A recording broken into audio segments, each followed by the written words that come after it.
Dana White's Contender Series is back, and we have Week 8, which this season has flown by. I'm going to be sad to miss it because we have been absolutely on fire, and the fights have been entertaining. 6-1 so far, only 1 week where we lost like half a unit. So let's keep it going, man. Let's keep this hot streak going. And we have 5 fights to break down, as always, at the UFC Apex. I'm going to go through each and every one of them, giving my pick and betting thoughts on every single fight. There's some really fun fights on this card, so let me know in the comments what you guys are betting, who your favorite underdog is, and if there's anything you want me to change or add to the channel. Leave a like on the video, click subscribe, turn your post notifications on, because we have a very special episode of Wager Wars this week for UFC 320. Gonna have 2 great guests, as always. They're gonna be giving a bet on every single fight, so make sure you check that out Thursday at 7 p.m. Eastern.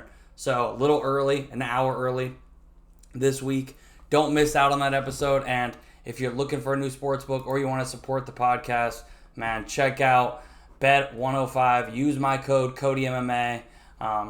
Don't miss out on this split decision insurance. Your fighter loses by split, you're going to get 25% of that back. You can use my code CodyMMA or click that link in the caption and get an extra 50 when you sign up with 100.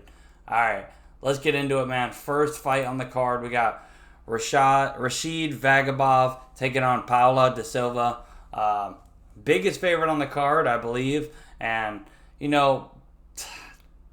kind of get it, but at the same time, you kind of got like an Eagles MMA, Team Khabib protege versus Charles Oliveira protege. And he kind of fights like a Walmart 23-year-old Charles Oliveira. Definitely offensive-minded, dangerous everywhere on the feet and on the mat. Because he's always hunting subs in the grappling, he can accept bottom, which you don't want to do against, Russian from Makahasha. That one. Makakala, that one.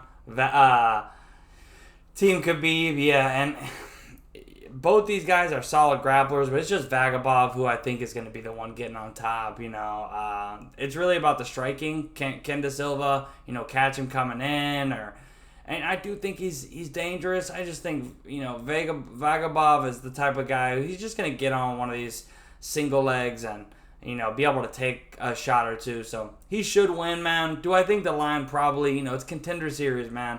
Sometimes these guys come in here and they want to get a little too flashy. They go for the knockout. I think he is going to grapple. He can be flashy with his grappling, but I don't know. It's starting to get into banana peel pricing, where especially when you talk Contender Series. I think Da Silva is very dangerous. I've seen Rashid get clipped, get hurt. Maybe Da Silva can catch him with something or snatch up his neck or something, but Vagabov should win. I'll take him to win. Probably, he's a finisher, but I'm going to say decision, like a hard-fought decision, but he might snatch up a sub himself. But I'll say Vagabov, decision, and we'll move on to the next one. Curtis Campbell taking on Dimba Sek. Kind of interesting fight, really, because, you got a couple of these guys from, these African prospects on the card.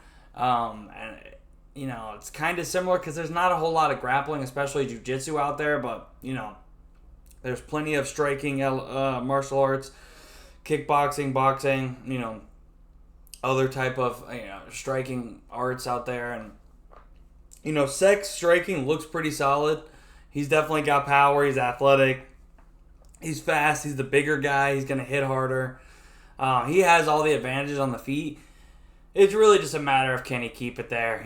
Curtis Campbell, he's going to be trying to come in here, mix it up. And he is going to be a lot smaller, beat athletically pretty much everywhere. But, I did go through the tape and see some fights where, he was beat athletically and the smaller guy and was able to use his grappling still. And I think he probably does do that here. He probably should be a decent favorite because the grappling is a huge discrepancy in my opinion, man. If Campbell gets on top, let alone if he passes what Sek has for a guard, and from what I've seen, I don't think he really has a guard, but if Sek gets to if Campbell gets to a mount, it's probably the end.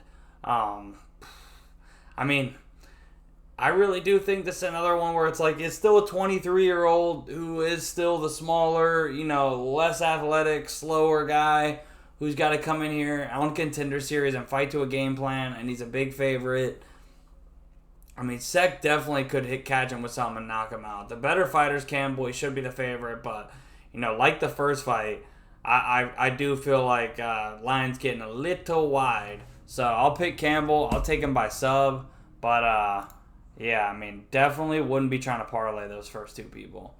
But we'll move on, man. We got Christopher Alvidrez taking on Elizar Cubanza. Alvidrez, I think. I can't remember how you say it. But Christopher, probably the more well-rounded guy. I mean, both guys are young, solid enough record.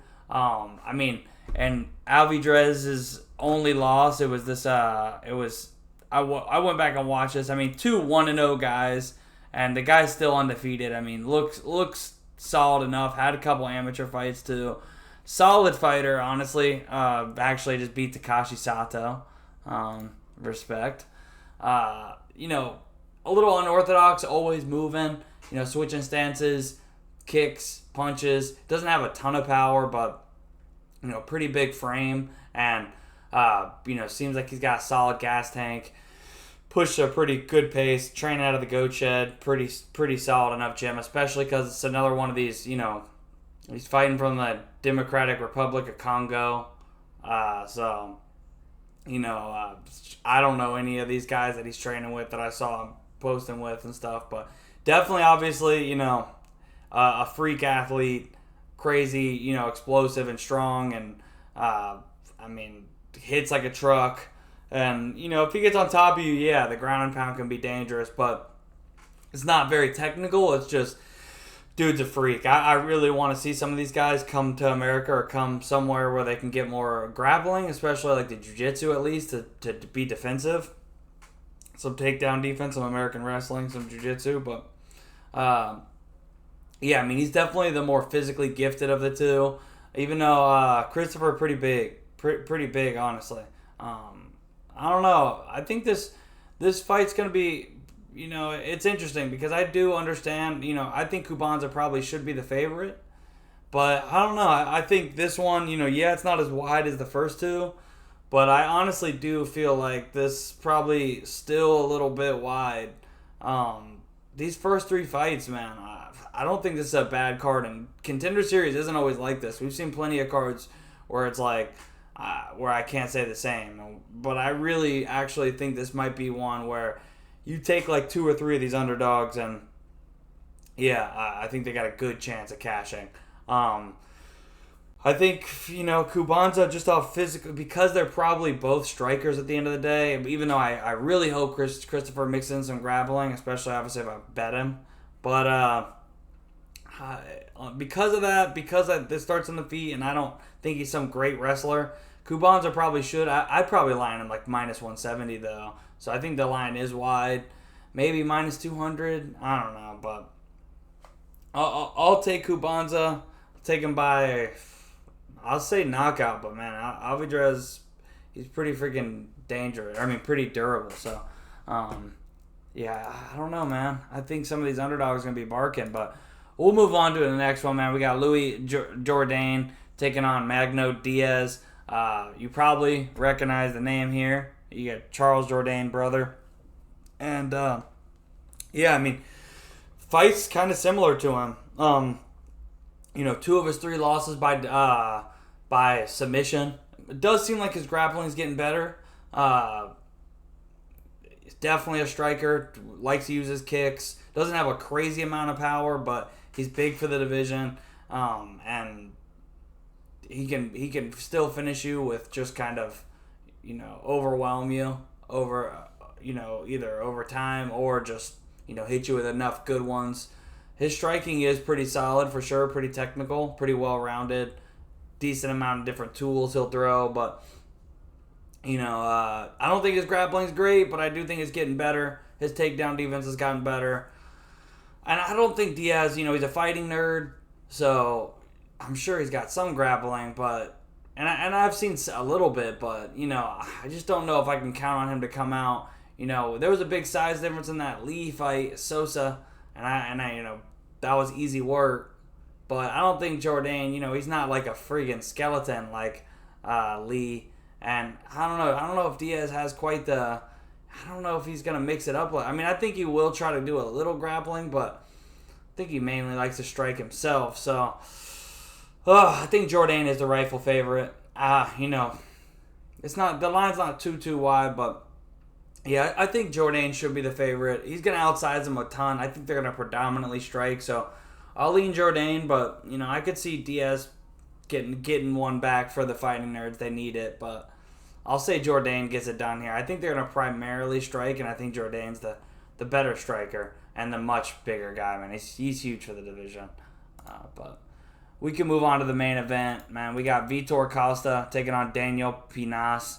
Yeah, I'm not going to make the joke every single person's going to be making this week, but pretty good fight, man. Honestly, like two young guys. They kind of seem to be doing this a lot, like not necessarily the most technical best fighters in the main event, but just like this one won't go to 15 when everyone's watching. But Pinas fights like a classic 23-year-old with 8 fights, all offense, ton of power, like just fights with like that ego, like he's just throwing bombs, trying to take your head off.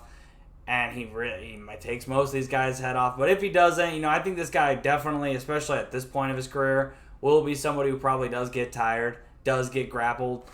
We saw him in this one loss. It was a DQ, but I do feel like, kind of an example of, I don't think this guy's like got some great fight IQ. And this one loss, it was to friggin' Cesar Almeida. So, especially like his debut. That's a tough friggin' fight. So, completely give him a pass for that. 25, at least he's starting to come into that prime area. And I don't know, man. I was interested to see the line on this. I was kind of, I guess I get it. Pinas has a pretty interesting, highlight reel, pretty fun one. Definitely could knock. He's going to be much faster, more explosive. And that first round is going to be super dangerous. But if it does wind up on the map, man, Costa's going to have a big advantage there. So I think, he has that advantage. He does, up against the cage, the clinch, grappling. I think he has the advantages any type of grappling initiated. And then the strike can be competitive enough. So I like Costa. I think he's probably, I was a little bit more impressed with more what I saw on the tape too. Pretty big guy, not as like, ripped up and, jacked as Pinas, but, big frame still. So I think Costa can mix it up. I'm going to go with the underdog here. I think this line's actually grown a little bit, like plus 110, plus 115. So I'll be looking at that with the underdog. And as far as bets, man, I think some of these big underdogs, man, Sek and Silva becoming such a big underdog. I wasn't really expecting that, honestly. So I'll be taking a look at those, and then, Christopher Alvidrez. That one's kind of interesting to me too. And then at closer to even money, but still slight underdog, you got Vitor Costa. Yeah, I'm looking at those. I'll be looking at some of these props. All the knockout props for Sek and Silva, or maybe even just inside the distance for Silva. I'll be looking at these, see what jumps out at me. But I'll post it on X at Cody MMA. I guess a little quicker for this, but a couple of them that I think are pretty easy to break down. But as far as bets, we're gonna let these props drop, watch these lines drop on more books, and follow me at Cody MMA. I'll post whatever plays I make, and then like this video, click subscribe, turn your post notifications on. I'll drop my full card breakdown tomorrow night for UFC 320, and then we'll have Wager Wars Thursday, 7 p.m. Eastern, and then my quick picks after that. I appreciate y'all, man. Enjoy the fights, make some money. Peace.